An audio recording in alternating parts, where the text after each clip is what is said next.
esse lance que ele tava falando, né? O quanto que a educação e a cultura do povo, né?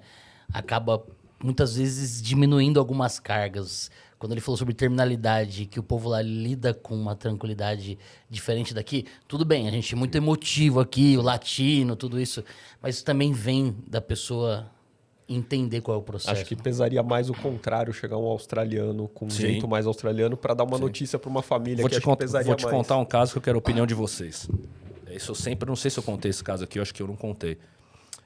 Esse para mim foi um caso mais difícil que eu tive lá, eu era residente ainda, porque eu ainda tenho muito conflito com a forma que eles tomam decisões. Porque, como eu disse, eles são muito mais frios. E eles têm muito mais pragmático no sentido assim, para o sistema público, tem pouco leito, falta leito. Então, a gente até brinca, qual que é o seu objetivo como intensivista lá? Meu objetivo é começar meu plantão e liberar o maior número possível de leitos, que é o SUS, né? O nosso SUS aqui. E aí depois vai ver os pacientes graves. Né? Os pacientes graves estão estáveis, você libera os leitos em 10, 15 minutos, passa só nos caras que já estão de alta, confirma que está de alta e você vai para os graves. Né? E eles têm uma visão da terminalidade por conta disso muito diferente da gente. E na Austrália, ou pelo menos em Vitória, a decisão é do médico, é da equipe. Não é do familiar nem do paciente. Óbvio, a gente sempre envolve eles nessa decisão, mas se chegar num ponto que precisa bater um martelo, a decisão ela é técnica e existe jurisprudência da justiça Que te respalda. que te respalda. Então, a gente teve um paciente, que era um paciente relativamente jovem, 50, 60 anos, que ele tinha uma doença do neurônio motor, era uma doença que ele basicamente era dependente do BiPAP, da não invasiva, 24 horas por dia. Só que ele tinha uma família extremamente com condição, muito dinheiro, e ele tinha um cuidado excelente em casa. Excelente. Uma esposa super ativa, 2 filhos super ativos no cuidado. Ele ainda tinha cognição 100% preservada, um cuidado assim fora do normal, com um cuidador, etc. Se comunicava através de um dispositivo que facilitava, né, a fala. E ainda tinha negócios. Ele estava no meio de uma briga jurídica com um ex-sócio no negócio dele. E ele teve uma infecção urinária e foi internado pela primeira vez, desde o início da doença dele. E ele chegou para a gente extremamente bem cuidado. Você viu que é um paciente extremamente bem cuidado. E tanto ele quanto a esposa extremamente conscientes.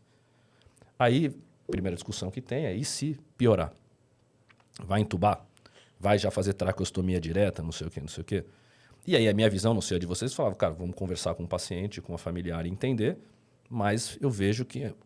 Aí a esposa dele fala para mim assim, fala para a gente sabe muito bem tudo que está acontecendo, falou para mim e para os outros médicos, eu sei que vocês estão olhando para isso, falando, isso não é qualidade de vida, isso não tem... Como é que você deixa, não sei o quê? Aí ela fala assim, a gente pergunta para ele se ele acha que isso é qualidade de vida. Para ele é. Ele, apesar de não se alimentar, ele participa de todos os jantares, ele tem vida com os filhos. E ele já falou para mim que ele sabe que ele vai morrer e ele está pronto para isso, só que ele só quer resolver essa pendência jurídica com o sócio antes de deixar as coisas evoluírem. Porque se ele tiver qualquer deteriorização no meio disso e não conseguir resolver, ele não vai conseguir descansar. Porque ele não quer deixar isso nas minhas costas, nem nas costas dos filhos. Né? E aí, qual que seria a minha decisão? Assim, se deteriorar, traqueostomiza. Traqueostomiza, essa é a minha visão. Né? Se ele tiver uma deteriorização, traqueostomiza, porque está bem conversado com a família, ele tem essa decisão, etc. E a decisão dos médicos foi, não, nós não vamos oferecer traqueostomia mesmo com tudo isso. Né? E a esposa falou, então vocês têm que ir lá conversar com ele, falar isso para ele. E óbvio que a gente tem que ir falar, mas esse é um exemplo de como lá é diferente, às vezes, daqui, a forma que eles abordam essas coisas. E ficou decidido que não seria oferecido traqueostomia. Com que ele recebeu isso? Ele foi 100% terminantemente contra, né? Falou, não, eu não quero, eu gostaria de fazer isso. Cara, que difícil. Só que era decisão médica, né? Graças a Deus, esse paciente não precisou, ele melhorou e ele foi de alta e não precisou de traqueostomia, mas seria um que se precisasse não teria sido feito, mesmo a família tendo todo esse contexto, falando que não. Porque é uma coisa que no Brasil a gente lida de forma diferente. Então isso lá, eles lidam de uma forma muito mais racional, talvez, ou pragmática do que a gente, mas que torna muito difícil para mim às vezes também. Porque às vezes eu brinco com os caras e falo, cara, vocês estão querendo que eu faça palhação no meu pai, cara. Meu pai fez 70 antes de ontem, meu pai trabalha full time, meu pai tá bem pro caramba. Não é porque ele só tá nesse sentido que, não, vou paliar. Não é assim, né? Então isso é bem diferente, assim, não. Isso é bem diferente. Esse me pareceu meio precoce, Exato. essa tomada aí, né? Exato. E teve até uma O situação... Alveno saiu debaixo da mesa aqui, não, e ó. teve uma situação que esse paciente... O Miguel também, bicho. O Miguel Gonçalves, nossa. Teve uma situação com esse paciente, porque como vocês sabem, a gente não tem físio o tempo inteiro, a gente conversou isso no último episódio. Sim. E a esposa era responsável por todo o cuidado dele. Então ela fazia toda a questão de tosse assistida, tudo isso com ele. E ele não precisava de oxigênio. Ele tinha só dependência da pressão, né? Só que ele deteriorou, ele teve infecção, então ele estava precisando de um pouco mais de oxigênio e ele estava muito mais limítrofe do que ele estava normalmente em casa. Só que a esposa estava ainda participando do cuidado com ele no leito, né? E o enfermeiro ajudando. E aí, eu estava no leito do lado, eles estavam... Eu não sei o que aconteceu. Eles tocaram o buzz de emergência da unidade e eu estava no leito do lado, eu pulei para dentro, a hora que eu vi ele estava roxo, saturando 83%, fora da máscara da não invasiva, com a esposa fazendo manobra de tosse. E aí, obviamente, a gente interrompeu tudo, botou a máscara de volta, jogou oxigênio no talo, fez algumas manobras de via aérea. E, graças a Deus também ele voltou, porque senão não teria que entubar. Os outros médicos chegaram, o que você está fazendo? Eu falei, não, estou restituindo aqui a via aérea, estou dando um pouco de oxigênio. Não, mas você vai entubar? Eu falei, não vai precisar entubar. Não, mas não é para entubar se fizer. Eu falei, não, mas eu só estou tentando dar um pouco... Foi um erro nosso. Ele deteriorou por causa de um erro nosso, né? Tipo, entre aspas, né? A esposa talvez naquele momento não deveria estar fazendo cuidado. Mas ele só assim, não. Ele teve uma deteriorização, não faz nada. Não.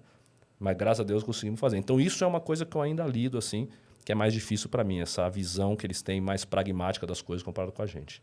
Eu conflitaria muito, cara. Então. Eu conflitaria muito. Num caso desse, me parece claro que era uma coisa passageira, que a gente ia reverter com cuidado e que esse paciente ia sair. A gente está muito acostumado, até quando a gente recebe mensagem da galera, assim, que o profissional da saúde brasileiro, ele incondicionalmente ele quer fazer alguma coisa, cara. Sim. Às vezes nem é dependência mais dele. Às vezes não é mais uma atribuição dele. Mas não, ele não se contenta. Ele fala, não, mas tá errado, que não... Fala, cara, mas não é mais você. A partir de agora, você tem outros profissionais que precisam participar do cuidado e tal coisa não é mais atribuição sua. E tem profissional que não consegue digerir. E essa questão mais pragmática, assim, de, é isso e deixa. Cara, eu falo assim... Augusto conflitaria muito lá na Austrália. É o que eu tô tentando lidar agora. Porque todo o restante é igual que vocês perguntaram. A medicina é igual, cara. A gente faz a mesma coisa. Tem, assim, coisas menorzinhas. Determinado vasopressor que você usa que é diferente. Determinada conduta que você usa que é diferente. Mas é basicamente a mesma coisa. Acho que o grande diferencial é quando bate nessas coisas. Critério de alta, critério de admissão. Quem entra, quem não entra. Quando você vai decidir terminalidade, quando você não vai decidir.